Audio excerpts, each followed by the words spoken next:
Souls connect audio books के सभी सुनने वालों को मेरा हार्टफेल्ट प्रणाम, हृदय से नमस्कार है। हमने शुरू की थी किताब क्रोध से प्रेम की ओर। उसके अध्याय 1 के भाग 1 में हमने पढ़ा क्रोध क्या है, क्रोध की शुरुआत किस कारण से होती है, हमारे व्यवहार में क्रोधपूर्ण प्रतिक्रियाएं कौन सी होती हैं। अब हम अध्याय 1 के भाग 2 को पढ़ते हैं। तो चलिए शुरू करते हैं। जागरूकता और मनोभाव यानी अवेयरनेस एंड एटीट्यूड। अपने आप से पूछिए, जब मैं क्रोधित होता हूँ तो उस समय मेरे भीतर जो हो रहा है उसके प्रति क्या मैं सचेत रहता हूँ या केवल अवचेतन पैटर्न के आधार पर प्रतिक्रिया करता हूँ। अक्सर जागरूकता के अभाव में हम प्रतिक्रियात्मक क्रोध के रूप में प्रतिसाद देते हैं। ध्यान के माध्यम से हम अपनी जागरूकता का विस्तार करना सीखते हैं, जिससे हम अपने क्रोध पर बेहतर ढंग से काबू पा सकते हैं। जब आप क्रोधित होते हैं तब गौर करें कि क्रोध किस तरह ऊर्जा के रूप में आपके तंत्र में प्रवाहित हो रहा है। इसे दबाएं नहीं, बल्कि जैसा है वैसा रहने दें। बस इसके प्रति जागरूक रहें। साक्षी होने की यह क्रिया स्वतः अंधकार में प्रकाश की तरह चमक बिखेर देगी।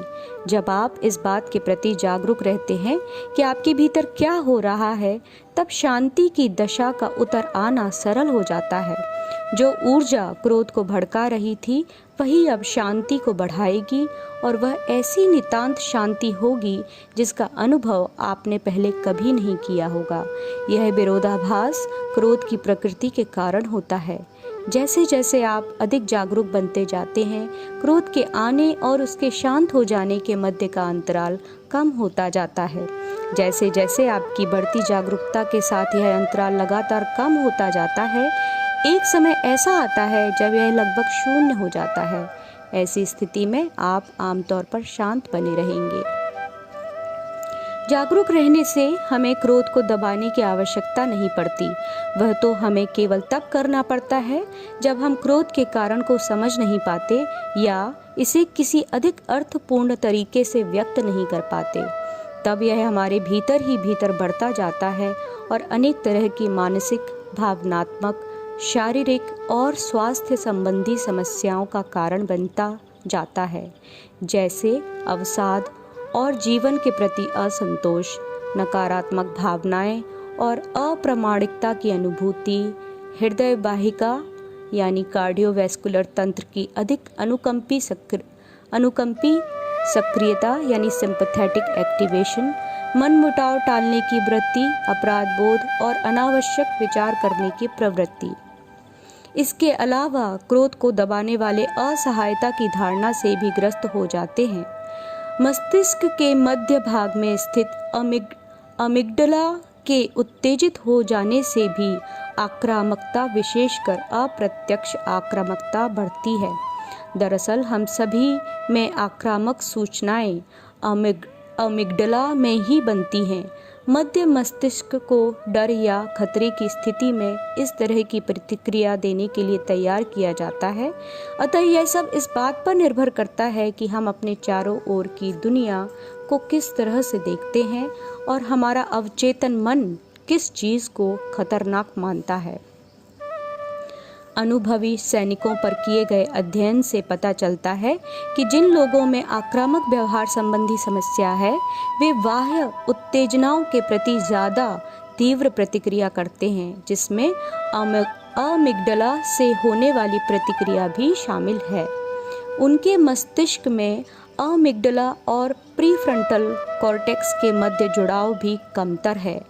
युद्ध के दौरान वे जिन हालात से गुजरे और संभावित खतरों के बारे में उनकी जागरूकता से विकसित हुई उनकी अति संवेदनशीलता इसका कारण है। अंत में इस बात के प्रमाण भी मिले हैं कि भावनाओं को दबाने से आकस्मिक मृत्यु होने का खतरा रहता है, और जिसमें कैंसर जैसे होने वाली मृत्यु भी शामिल है। हम इन सबको कैसे रोकें? हम जागरूक रहकर शुरुआत करते हैं और फिर भीतर से अपनी प्रतिक्रियाओं पर काबू पाना सीखते हैं। आंतरिक शांति से हिंसा के आवेग शांत हो जाते हैं। शांतिपूर्ण वातावरण में ही रचनात्मकता को वास्तविक अर्थ मिलता है। शांतिपूर्ण वातावरण में ही माताएं अपने बच्चों की ठीक से परवरिश कर पाती हैं। शांतिपूर्ण वातावरण में ही हम सुख और कई अन्य आश्चर्यजनक चीज़ों के साक्षी बन पाते हैं और उनका आनंद ले सकते हैं। ध्यान के अभ्यास से हमारी जागरूकता और उस क्षण में उपस्थित रहने की योग्यता का विकास होता है, जिससे हम क्रोध की दशा में जाने और उससे वापस लौट आने के बीच का अंतराल कम कर पाते हैं। हम समानुभूति और धैर्य के साथ शीघ्र प्रतिक्रिया कर पाते हैं। अपने आप से एक और प्रश्न पूछें, मैं अपने क्रोध को बाहर आने से क्यों रोकना चाहता हूँ? क्या यह इसलिए है क्योंकि आप सोचते हैं कि क्रोध करना पाप है, या फिर इसलिए कि यह तनाव पैदा करता है जो आपके तंत्र को नुकसान पहुँचाता है? यदि ऐसा है तो इस स्थिति में आपकी सोच उस व्यक्ति से तो एक कदम आगे की है जो हर वक्त गुस्सा होता रहता है, लेकिन आप में यह इच्छा स्वयं पर होने वाले नकारात्मक परिणाम से बचने के लिए पैदा हुई है, दूसरों के प्रति वास्तविक करुणा के कारण नहीं। आप जिस मनोभाव से क्रोध को व्यक्त होने से रोकते हैं, वही आपका भविष्य बदल देगा। क्या यह इसलिए है कि आप किसी को ठेस नहीं पहुंचाना चाहते, या यह आपके खुद के बचाव के लिए है? क्रोध करने की बजाय हमेशा करुणा और दयालुता को चुनना बेहतर विकल्प होता है। कुछ देर विराम लेना सीखें। Learn to pause. जब आप क्रोध की दशा में होंगे तो आप स्पष्टता से नहीं सोच पाएंगे और ना ही दूसरों के प्रति दया और करुणा से भरी प्रतिक्रिया दे पाएंगे, खासकर उस इंसान के प्रति जिसने आपके क्रोध को उकसाया था।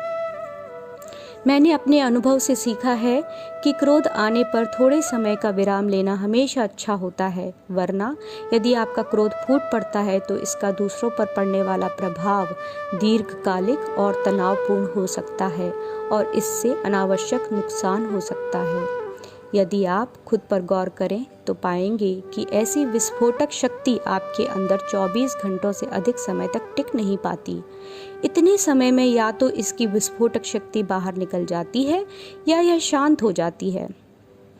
ध्यान का नियमित अभ्यास आपको कुछ पल ठहरने, मनन करने और देर से प्रतिक्रिया देने के लिए प्रशिक्षित करता है, ताकि आप दूसरे व्यक्ति के प्रति कुछ नरमाई का भाव महसूस करें, क्योंकि आपको उसका परिप्रेक्ष्य भी समझ में आने लगता है। सोचें, अरे ये बहुत अच्छा हुआ कि मैंने कोई प्रतिक्रिया नहीं की। इस बात को समझें कि दूसरे व्यक्ति के कहे शब्दों में भी कुछ सच्चाई है। तब अपने विचार साझा करने के लिए आप उनका आभार मान सकते हैं। सामने वाला व्यक्ति गलत ही क्यों ना हो, फिर भी तुरंत प्रतिक्रिया न देकर आप संबंध बनाए रख सकते हैं और स्थिति में सुधार ला सकते हैं। अपने वास्तविक स्वभाव को उजागर करें। Uncover your true nature. भावनाएं आपके ऊर्जा क्षेत्र, आपकी चेतना के क्षेत्र में स्पंदनात्मक बदलाव का संकेत हैं।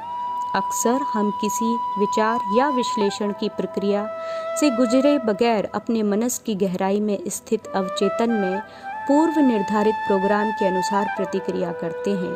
इस स्थिति में विचार प्रतिक्रिया के बाद आता है। ऊर्जा क्षेत्र में एक बार स्पंदनात्मक परिवर्तन होने पर जब क्रोध सक्रिय हो जाए, तब उस ऊर्जा का उपयोग होना जरूरी है, वरना वह वहीं अटकी रहती है जब तक कि उसका उपयोग ना हो जाए।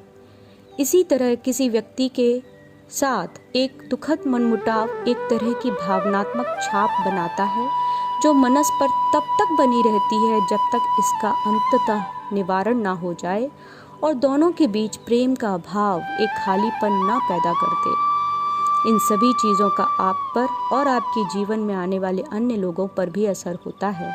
सकारात्मक भावनाएं भी अपना एक ऊर्जा क्षेत्र बनाती हैं। उनका प्रभाव ऊर्ध्वगामी यानी ऊपर की ओर वक्र बनाता है, जबकि नकारात्मक भावनाएं अधोगामी यानी नीचे की ओर वक्र बनाती हैं। ऐसे समझदार लोग जिन्होंने क्रोध को जीत लिया है उन्हें विराम लेने का अभ्यास करने की ज़रूरत नहीं है, क्योंकि उन्हें क्रोध का रचनात्मक उपयोग करना आता है। वे परिस्थिति का पूर्वानुमान लगा लेते हैं और खुद को उसके अनुसार ढाल लेते हैं। आगे चलकर उनकी आंतरिक हालत इतने उच्च स्तर की हो जाती है कि उन्हें खुद को ढालने की ज़रूरत ही नहीं पड़ती। वे क्रोध को अपने आंतरिक रूपांतरण का एक साधन समझते हैं। इसके विपरीत कुछ ऐसे लोग हैं जिन्हें हालांकि यह एहसास है कि उनके क्रोध दर्शाने से क्या परिणाम होगा, फिर भी वे हमेशा दूसरों पर दोषारोपण करते हैं और क्रोध को रोक नहीं पाते। हम में से ज़्यादातर लोग इन दोनों स्थितियों के बीच में कहीं होते हैं। हमें क्रोध के दौरान या उसके तत्काल बाद अपनी भूल समझ आ जाती है और तब हम इस स्थिति को सुधारने की कोशिश भी करते हैं। समझदार लोग एक और तरह के समय अंतराल पर भी महारत हासिल करना सीख जाते हैं, यानी व्याकुल करने वाली दो कामनाओं के बीच का अंतराल। हम भी चाहते हैं कि यह अंतराल बढ़े। जैसे जैसे यह अंतराल बढ़ता जाता है वैसे वैसे दो परस्पर संबंध विचारों के बीच का अंतराल भी बढ़ने लगता है। आखिरकार यह हमें मनस की ऐसी आत्मतुष्ट दशा की ओर ले जाता है जिसमें इच्छाओं, भावनाओं और विचारों की अधिकता का दबाव व खिंचाव नहीं होता, बल्कि यह एक विशुद्ध जागरूकता की शांत स्थिति होती है। यह हमें एक अन्य क्षमता, एकाग्रता की ओर ले जाती है, जिससे हम एक समय में अपना ध्यान एक ही चीज़ पर टिकाते हैं। इसके बाद हम जीवन के अत्यंत वांछित लक्ष्यों की ओर बढ़ते हैं। आंतरिक शांति के प्रभाव से इच्छाएं और अहंकार दूर हो जाते हैं और एकाग्र चित्तता हमें अपने लक्ष्य की ओर लेकर जाती है। ये दोनों हमें अपनी उच्चतम क्षमता की ओर बढ़ने में मदद करते हैं। हमारे विचार, संकल्पनाएं और मनोभाव धीरे धीरे परिवर्तित हो जाते हैं और चूंकि दो विचारों के बीच का अंतर बढ़ जाता है, इसलिए अनुभूतियों को भरने के लिए एक खाली स्थान मिल जाता है। अब हम अलग अलग प्रकार की अनुभूतियों का अनुभव करने लगते हैं। अनुभूतियाँ बनाम भावनाएं, यानी फीलिंग्स वर्सेस इमोशंस। यहाँ मैं अनुभूतियों और भावनाओं के बीच का अंतर स्पष्ट करना चाहूँगा। अनुभूतियाँ शुद्ध होती हैं, जबकि भावनाएं हमारे अवचेतन की छापों से गुजर कर आती हैं। यह आग जलाने की तरह है। जब लकड़ी साफ और सूखी होती है तो यह बिना धुएं के जलेगी, जबकि गीली लकड़ी को जलाने पर अशुद्धियों के कारण धुआं निकलेगा। अनुभूतियाँ शुद्ध और सरल होती हैं क्योंकि वे अवचेतन की छापों की वजह से जटिल नहीं हुई होती। भावनाओं में जटिलता की कई परतें होती हैं, इसीलिए हमारी भावनाएं हमारे भीतर की जटिलताओं की ओर संकेत करती हैं और हमें यह भी दिखाती हैं कि यदि हम अपने अवचेतन की छापों के पैटर्न और प्रवृत्तियों में बदलाव लाकर विकसित होना चाहते हैं तो हमें क्या क्या छोड़ना होगा। जिस प्रकार दो विचारों के बीच का अंतर बढ़ता है, आखिरकार उसी प्रकार हमारी दो अनुभूतियों के बीच का अंतर भी बढ़ने लगता है, जो उस जगह को निर्मित करता है जहाँ कुछ बनने की संकल्पना घर करने लगती है। इसके बाद कुछ बनने की हर दशा के बीच का अंतर भी बढ़ने लगता है और यह सिलसिला इसी तरह जारी रहता है। ध्यान के दौरान जैसे जैसे दो विचारों के बीच का अंतर बढ़ता है, उसके परिणाम स्वरूप हमारा मन एकाग्र होने लगता है। जब दो विचार एक समान होते हैं तब हमारी सोच केंद्रित हो जाती है। इसी तरह जब दो अनुभूतियों के बीच का अंतर बढ़ता है और समान अनुभूतियाँ दोहराई जाती हैं, तब उससे अनुभूतियाँ केंद्रित होने लगती हैं और अनुभूतियों के केंद्रित होने का परिणाम शांति और भावनात्मक स्थिरता होता है। इस दशा की तुलना हम एक अधिक परिवर्तनशील मानसिक दशा से कर सकते हैं। याद करने की कोशिश करें कि पिछली बार आप कब क्रोधित हुए थे। यह क्रोध कितने समय तक कायम रहा, उसके तुरंत बाद आपने कैसा महसूस किया और कुछ समय बाद आप कैसा महसूस कर रहे थे। अब उस समय के बारे में सोचें जब आप अत्यंत प्रसन्न और खुश थे। यह दशा कितने समय तक रही और इसके बाद क्या हुआ। उदासी के बाद खुशी आती है, मज़े करने के बाद अपराध बोध आता है, क्रोध के बाद करुणा आती है और बेचैनी के बाद शांति आती है। आसमान में बादलों के बदलते स्वरूप की तरह हमारे भीतर भी लगातार परिवर्तन होता रहता है। हमारे विचारों, अनुभूतियों और दशाओं के अनुसार हमारी चेतना का आकाश बदलता रहता है। आप बहुत ही कम समय में कई सारी चीज़ों के बारे में सोच सकते हैं और महसूस कर सकते हैं। सुबह के समय आप परीक्षा के कारण बेचैन और परेशान हो सकते हैं, लेकिन उसके बाद पर्चा अच्छा हो जाने पर आप प्रसन्न और तनाव मुक्त महसूस करते हैं। जब आपकी केंद्रितता, आपकी अनुभूतियों और दशा के साथ आपका परिवेश भी लगातार बदलता रहता है, तब आप असुरक्षित से हो जाते हैं। एक बहुत तेज उड़ते पक्षी की कल्पना करें, उसकी तस्वीर खींचना कितना मुश्किल होता है। ऐसा मन जो लगातार एक विचार से दूसरे विचार पर, एक भावना से दूसरी भावना पर, एक अनुभूति से दूसरी पर जाता रहता है, उसे किसी एक बिंदु पर केंद्रित करना बड़ा मुश्किल होता है। मन की गति तो प्रकाश की गति से भी तेज होती है। ऐसे में क्या भटकता मन कभी सुख शांति पा सकता है? इसका समाधान है एक केंद्रित मन विकसित करना। यह किसी तरह के मानसिक अभ्यास जैसे हार्टफुलनेस के अभ्यास से ही संभव हो सकता है। जब हम इन अभ्यासों को अपनाते हैं तो मन सरलता से और बगैर अधिक प्रयास के ही एकाग्र होने लगता है। एक एकाग्र मन होने का स्वाभाविक परिणाम है कि हृदय स्थिर बना रहता है। हम लगातार अपनी अनुभूतियों के साथ तालमेल में रहते हैं। अगर हम इसके साथ अपने बाह्य व्यवहार को भी परिष्कृत कर लें तो हम एक ऐसे स्तर पर पहुंच जाते हैं जहां विचार, अनुभूति और दशा की केंद्रितता एक स्थायी अवस्था बन जाती है। ध्यान में यह स्थिरता कैसे उत्पन्न होती है? कभी कभार ध्यान कुंठित कर देता है क्योंकि मन विचारों और भावनाओं से भरा होता है। हम शांत और स्थिर महसूस करने की कोशिश करते हैं, लेकिन इसकी बजाय हमें अपने भीतर चल रही गतिविधियों का पूरा भान होता है। शुरू में ध्यान में ऐसा महसूस होना बहुत सामान्य बात है। शुरुआत से ही एकाग्रता का अनुभव होना बिरले ही हो पाता है। ध्यान करने से मन में एकाग्रता आती है, ना कि एकाग्र होने से ध्यान होता है। हार्टफुलनेस में प्राणाहुति हमें शुरुआत से ही केंद्रित अवस्था की झलक देती है और इससे हमें ध्यान करते रहने के लिए प्रोत्साहन मिलता है। हार्टफुलनेस की शुरुआत 4 मूलभूत अभ्यासों के साथ की जाती है: रिलैक्सेशन, यौगिक प्राणाहुति के साथ ध्यान, सफाई और प्रार्थना। ये सभी अभ्यास एक दूसरे के पूरक हैं। इनके बारे में अधिक जानकारी के लिए आप वेबसाइट www.heartfulness.org पर जाकर के पता कर सकते हैं। आखिरकार हम अनुभव करने की स्थिति से आगे निकलकर ऐसी दशा में पहुंच जाते हैं जिसे बनना या हो जाना कहते हैं। बनने और कुछ और बनने के बीच के अंतराल में हम अचल व स्थिर बने रहते हैं। जैसे जैसे बनने व कुछ और बनने के बीच का अंतराल बढ़ता है, यह स्थिर दशा उस महान अज्ञात की गहनता में छलांग लगाने का मार्ग खोल देती है। हृदय और मन की स्थिरता के बगैर ऐसा संभव नहीं है।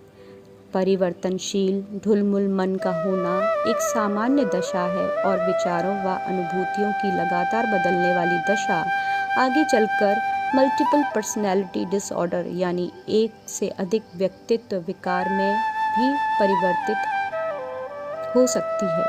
सतत परिवर्तित होने वाला मन और सतत परिवर्तित होने वाला हृदय एक सतत बदलने वाली चेतना को जन्म देता है, जिसका मतलब है एक ही व्यक्ति में अनेक व्यक्तित्व। इन सब में अनुभूति का मध्य कारक एक महत्वपूर्ण भूमिका निभाता है। अनुभूतियों में निरंतरता, 2 अनुभूतियों के बीच का अधिकतम संभव अंतराल ही इंसान के बारे में बताता है। हम एक खास तरीके से ही प्रतिक्रिया क्यों करते हैं? एक तरह से भावनाएं और अनुभूतियां तो हमारी होती हैं, लेकिन परिस्थिति के प्रति एक स्वचालित प्रतिक्रिया के रूप में उन्हें बाहर से भी उत्पन्न किया जा सकता है। वास्तव में जब मन हृदय द्वारा मार्गदर्शित नहीं होता तो यह बाहरी चीज़ों से आसानी से प्रभावित हो जाता है। दूसरी ओर जागरूकता मन के परे होती है और इसे बाहरी कारकों से नियंत्रित नहीं किया जा सकता। अभी तक ऐसा वैज्ञानिक प्रयोग नहीं हुआ है जो बताए कि इस जागरूकता का केंद्र मस्तिष्क में कहाँ होता है। ध्यान करने का और आध्यात्मिकता का एकमात्र उद्देश्य उस सब कुछ के प्रति जागरूकता पैदा करना है जिसे मन कहते हैं, और जागरूकता, सतर्कता व उच्चतर चेतना विकसित करने के लिए मन के साथ जुड़ी अपनी पहचान को अलग करना है। ध्यान के माध्यम से मन को समझ लेने पर हमें उन चीज़ों के बारे में गहन अंतर्दृष्टि मिलती है जो हमें दुखी करती हैं, और हम यह जान पाते हैं कि हम एक खास तरीके से ही प्रतिक्रिया क्यों करते हैं। यह इस बात पर निर्भर है कि हम अपनी पहचान किस चीज़ से करते हैं। यदि हम अपनी पहचान अपने शरीर से करते हैं तो भौतिक स्तर पर किया गया कोई भी आघात या आलोचना हमें दुखी करेगा, हमें दुख पहुंचाएगा। उदाहरण के लिए, तुम्हारी शक्ल बहुत भद्दी है।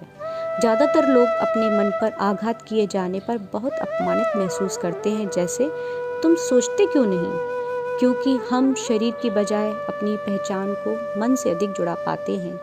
यही कारण है कि भले बाइपोलर डिसऑर्डर और उच्च रक्तचाप दोनों गंभीर बीमारियां हैं, फिर भी हम बाइपोलर डिसऑर्डर से ग्रस्त होने में ज़्यादा शर्मिंदगी महसूस करते हैं, क्योंकि इसका संबंध मन से है, जबकि उच्च रक्तचाप शरीर से संबंधित है। जब कोई हमारी बुद्धिमत्ता को चुनौती देता है तो यह और भी कष्टकर होता है। तुम इतने बेवकूफ़ कैसे हो सकते हो? और यदि कोई हमारे अहंकार को चोट पहुंचाए तो बहुत अधिक कष्ट होता है। सबसे अधिक पीड़ा तब होती है जब कोई आपके हृदय पर आघात करे। तुम हमारी परवाह नहीं करते या तुम्हें प्रेम करना आता ही नहीं है। इस परिप्रेक्ष्य में मन एक बाहरी माध्यम है। जब कोई आपका अपमान करता है और आप क्रोधित हो जाते हैं तो उस व्यक्ति द्वारा किया गया अपमान क्रोध का बाहरी कारण बन जाता है। तो ऐसे कारणों से खुद को अप्रभावित कैसे रखें? अगर आपका मन भूली बिसरी बातों से प्रतिक्रिया करता है तो यह आपके पिछले अनुभव के अनुसार एक ग्रामोफोन रिकॉर्ड की तरह कार्य कर रहा है, जो मस्तिष्क में तंत्रिका पथ के रूप में दर्ज हो गए हैं। जैसे जैसे आप उन अनुभवों से अपनी पहचान की परतें हटाते जाएंगे, वैसे वैसे आपको अपने आंतरिक अस्तित्व की जागरूकता यानी अपनी आत्मा का बोध होगा। अतीत के अपने मानसिक अनुभवों और अपनी आत्मा की उच्चतर जागरूकता के बीच के अंतर की समझ आपके साथ होने वाली सबसे अच्छी बात है, क्योंकि इसके बाद आप मुक्त हो जाते हैं। जब आपका मन मात्र एक साधन बने रहने की बजाय मालिक की भूमिका निभाने का दिखावा करता है, तब आप एक कठपुतली की तरह काम करते हुए अपनी इच्छाओं के गुलाम बन जाते हैं। ऐसे में उच्चतर लक्ष्य निर्धारित करने से हमें मदद मिलती है। जब आप उस लक्ष्य पर केंद्रित होते हैं, तब आप स्वाभाविक रूप से उन विचारों और अनुभूतियों को नज़रअंदाज करने लगते हैं जो आपका ध्यान लक्ष्य से भटकाती है। आपका संपूर्ण जीवन एक नया आयाम ले लेता है। दूसरों के साथ बातचीत करना, इंटरैक्शन विद अदर्स। मगर क्रोध का संबंध सिर्फ हमसे नहीं है। हम जब दूसरे क्रोधित होते हैं तब क्या होता है? क्या आप उन्हें सही करने की कोशिश करते हैं? उन्हें शांत होने के लिए समय देना ही सबसे बड़ा सहयोग है जो इस स्थिति में आप उन्हें दे सकते हैं, क्योंकि इससे उनका क्रोध शांत हो जाएगा। अगर यह संभव ना हो तो प्रार्थनापूर्ण भाव में बैठकर स्वयं को केंद्रित करें और उस व्यक्ति को ध्यानपूर्वक सुनकर उसे अपने विस्फोटक क्रोध से मुक्त हो जाने दें। एक सूक्ष्म सुझाव दें कि उनका क्रोध बाहर निकल रहा है और वे ज़्यादा प्रेमपूर्ण और समझदार बनते जा रहे हैं। क्या आनंद और क्रोध एक साथ रह सकते हैं? जैसे आग से ठंडक नहीं निकलती, उसी तरह क्रोध से आनंद और प्रेम ना तो प्रसारित होता है ना ही प्राप्त होता है। इसलिए भले ही आप स्वस्थ, संपन्न और बुद्धिमान हो, अगर आपकी प्रेम पाने और प्रेम करने की क्षमता पर ही प्रश्न चिन्ह लग जाए तो क्या होगा? आप इसके परिणामों को स्वयं देख सकते हैं। आपके भीतर सभी तरह के उपहार मौजूद हैं, जैसे आनंद, विनम्रता, सरलता, पवित्रता, दया, करुणा और प्रबल नैतिकता का बल। अगर क्रोध का दुरुपयोग किया गया तो ये सभी इसकी एक छोटी सी चिंगारी से जलकर भस्म हो जाएंगे। क्रोध की अग्नि में क्रमशः हर चीज़ भस्म हो जाती है। शारीरिक स्वास्थ्य, व्यक्तिगत शांति, मानसिक स्वास्थ्य, परिवार में समरसता, परस्पर विश्वास और आपको उच्चतर चेतना से जोड़ने वाला सेतु भी। आपके पास क्रोध के फूट पड़ने के असंख्य तर्क हो सकते हैं, लेकिन उनका उपयोग करना ही क्यों? जब आप खुद को क्रोध से भरा हुआ महसूस करें, तब निम्नलिखित सुझावों का पालन करने की कोशिश करें। जमीन पर सोएं। क्रोध से छुटकारा पाने के लिए रोजाना हार्टफुलनेस सफाई करें और हल्के नीले रंग पर ध्यान करें।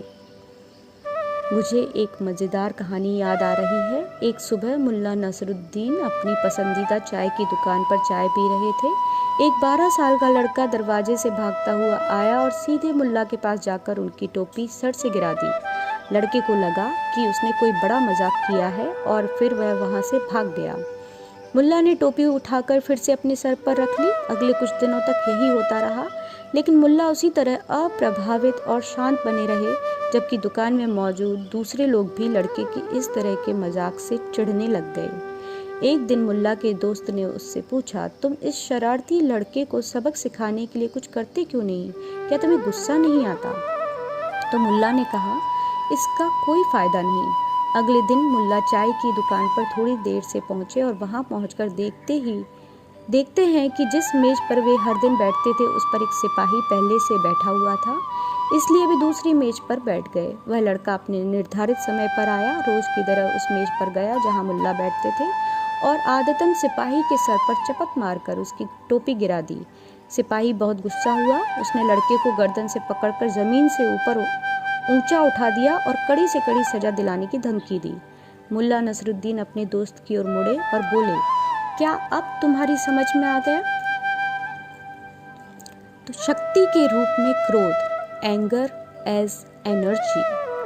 हम फिर उसी विचार पर वापस लौटते हैं कि क्रोध एक शक्ति है और इसे नष्ट नहीं किया जा सकता। इसका उच्चतर उद्देश्य व्यक्तिगत सुधार और परिवर्तन लाना है। जब भी आप क्रोधित हों, तब अपने भीतर इस शक्ति के प्रवाह के प्रति जागरूक रहें। अपने आप से पूछें, यह मुझसे क्या कह रहा है?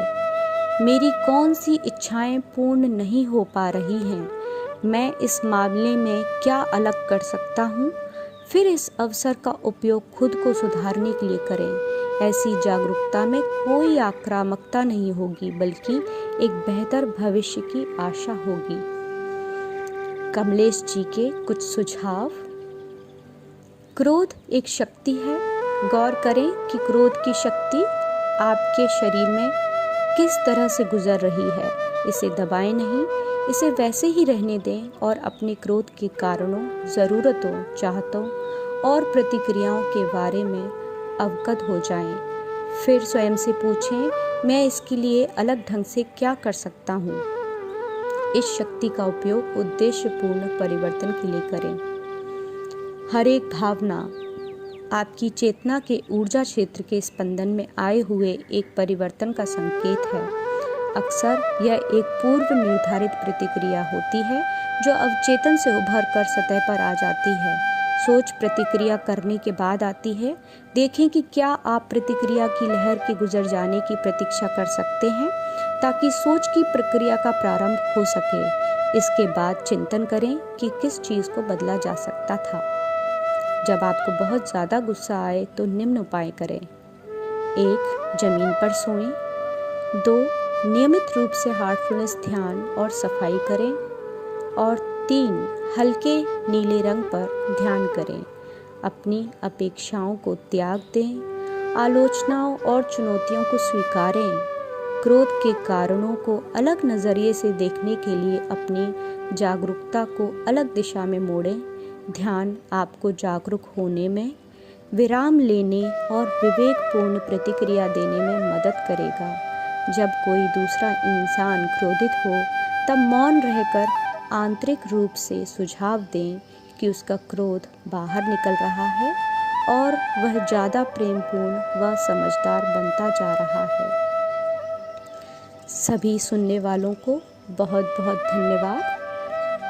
हमने क्रोध से प्रेम की ओर का अध्याय 1, जिसे कमलेश पटेल जी ने लिखा था, उसे पूर्ण कर लिया है। अब हम क्रोध से प्रेम की ओर किताब का अध्याय 2 अगले सेशन में करेंगे। तब तक के लिए इसे सुनते रहें, सब्सक्राइब